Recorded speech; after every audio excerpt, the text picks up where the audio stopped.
Hey everybody, Professor Snart checking in as we continue to move through or a little bit deeper into our English 1102 online course. So it is Tuesday afternoon when I'm recording this, and this is a more typical recording versus my my earlier welcome announcement because you're looking just at my screen here, so or our course obviously. So let's take a look at our due dates to see where we're at. We are just finishing up then the due date for Unit 1, which because of our strange Saturday start day, it's actually a lot of time from the Saturday to the Tuesday to do what we needed to get done. But I think a lot of people probably just assume that classes started on Monday, so it might be a little bit of a tighter turnaround than we'd normally be used to.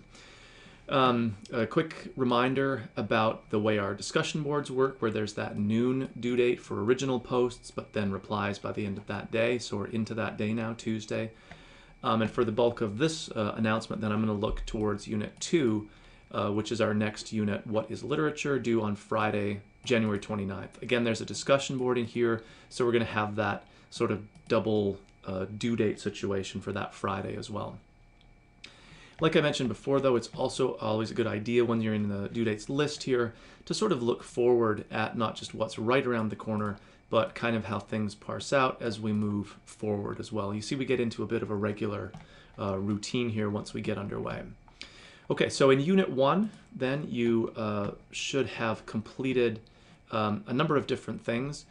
An introductions discussion board, you should have done your student homepage, including a picture of yourself.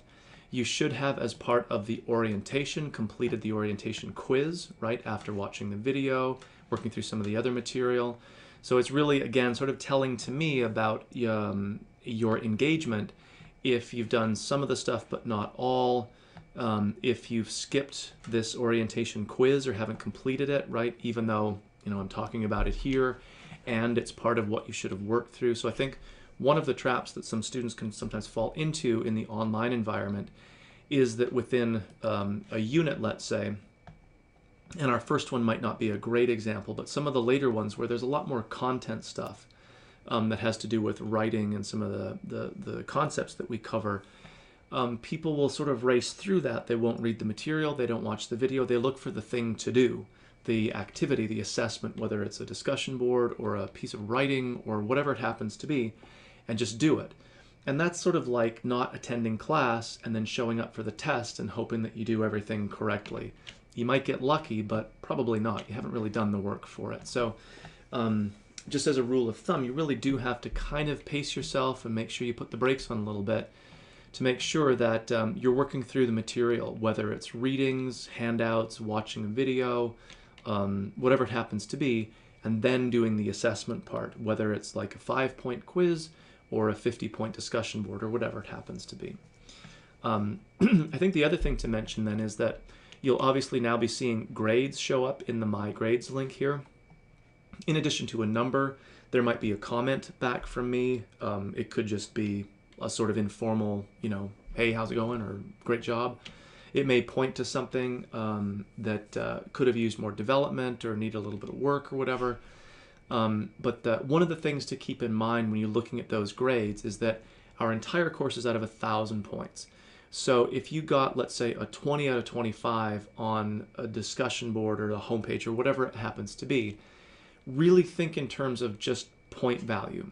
So if you missed 5 out of 1,000 points, that's probably just, you know, it's a drop in the bucket, first of all, but it also means that maybe you just didn't quite go the extra mile for that post. It was, you know, good, it was competent, but it wasn't like really super over the top.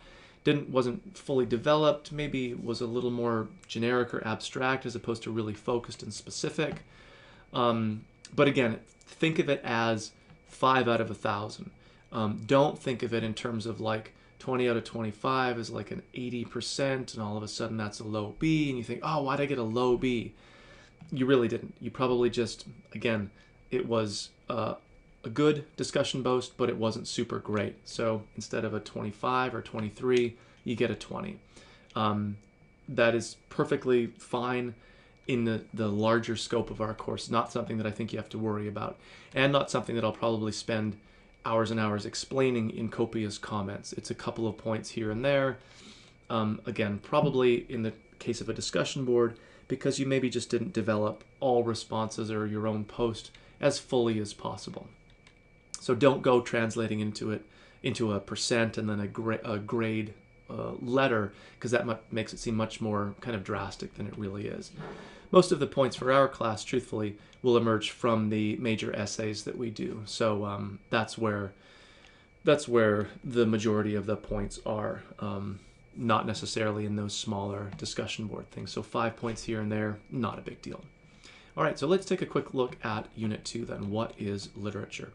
So you may have noticed that our course, while it is fundamentally a writing course, so we learn writing strategies and writing concepts, the material that we write about is short stories, or towards the end we have the opportunity to look at some plays as well. So to do that effectively, we have to be good readers of those short stories, and often that means having some basic knowledge of like literary analysis, or even simple literary terms. And I'm not talking about really esoteric, jargony type of terms, but just basic ideas about like setting, character, plot structure, and that kind of stuff.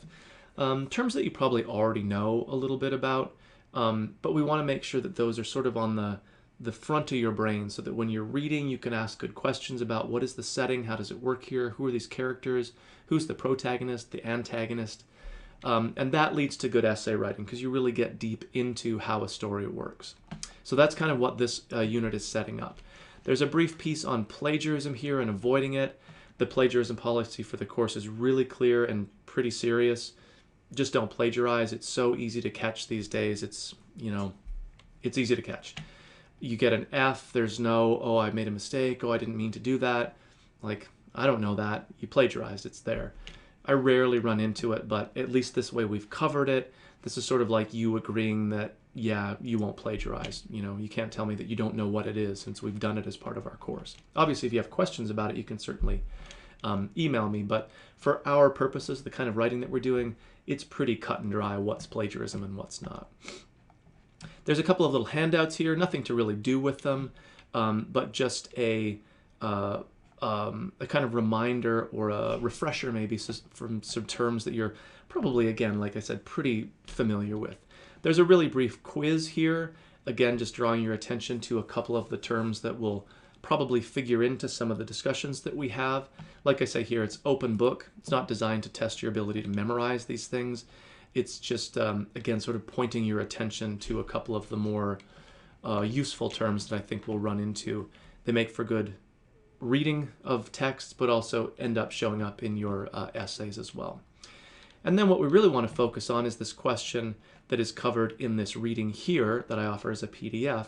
What is literature? So that's a word that has a lot of baggage around it. Some of it's good, some of it's bad. There's a lot of, negative connotation.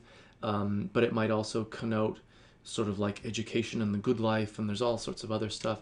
So the reading is kind of interesting, but we'll do another discussion board here where you're offering your own take on it, but then responding to 2 other posts as well.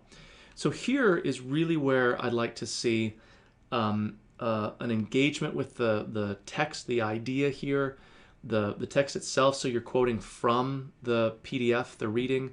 Don't just quote a quote that's in the text, quote from the actual text itself, and then expanding your own ideas. And then your response will ideally quote from the original post, but also quote directly, maybe again from the text or from a different source. So I'm seeing a real specific level of engagement. So keep in mind that the purpose of a discussion board like this isn't really to assess your ideas about literature, or at least that's only part of it. It's really to see, have you engaged with the reading? Have you read other posts carefully? Can you bring some other ideas or things into the mix in a specific kind of way, not just these really abstract, generic kinds of comments? So the deeper we get into the course, the more I'll be looking for that level of engagement. For our first set of activities back in Unit 1, because it was A, relatively informal, and B, pretty much about you, where you're introducing yourself, the specifics come pretty easily because you talk about yourself, whether it's coursework or the professional aspirations you've got or other schools that you've gone to, really pretty specific stuff. So you don't need to research that. There's no reading you have to do. You can produce a pretty specific and well-developed post just, writing off the top of your head.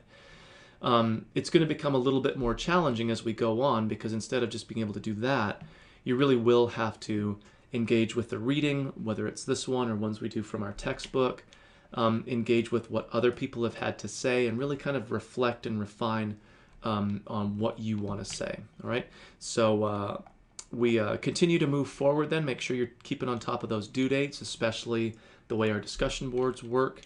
Make sure you've done this orientation material and done the quiz. And as always, if you have questions, either globally about the course or a little bit more specifically about activities that we're doing, you can always be in touch with me, and I'll talk with everybody soon.